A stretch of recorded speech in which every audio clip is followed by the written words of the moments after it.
Sobat Kairos yang dikasihi Tuhan Yesus Kristus, renungan firman Tuhan bagi kita saat ini tertulis pada kitab Wahyu pasal yang pertama, ayat yang ke-8.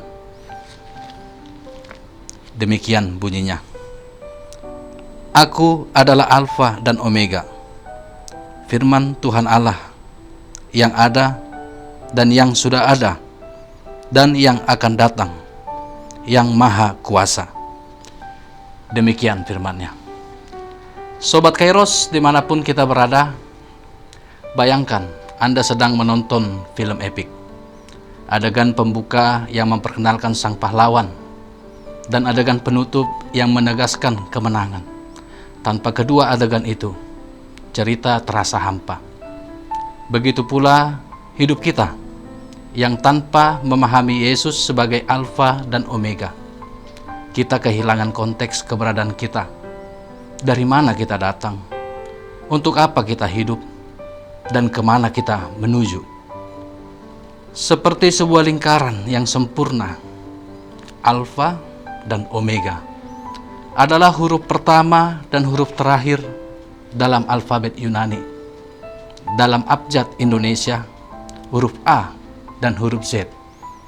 Namun sejatinya, Allah bukan hanya sebagai A dan Z saja, tetapi segala sesuatu di antaranya. Jika Yesus bukan Alfa dan Omega dalam hidupmu, maka sesuatu atau seseorang yang lain akan mengambil tempat itu. Sobat Kairos, apa yang menjadi pusat hidupmu sebagai orang percaya? Kepada siapakah engkau menggantungkan hidupmu, baik pada masa kini maupun di masa depan? Dalam kehidupan ini, kita dapat memahami konsep bahwa sesuatu dimulai dan diakhiri. Pekerjaan dimulai, lalu diakhiri. Bertemu, berpisah. Pasang, surut. Matahari terbit dan akan terbenam. Kelahiran dan kematian.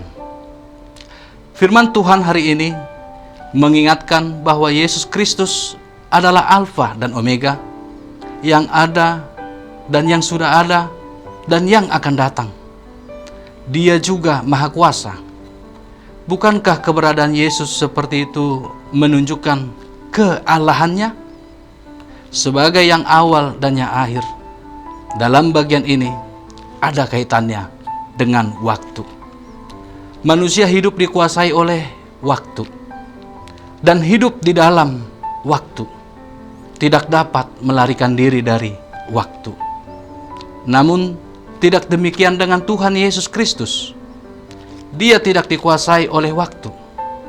Walaupun Yesus pernah ada dalam dunia ini, sebagai firman yang telah menjadi manusia, ia dilahirkan, bahkan mati seperti yang manusia alami. Semuanya itu ia lakukan untuk tugas mulia, menyelamatkan manusia dari kutuk dosa, yaitu kebinasaan kekal.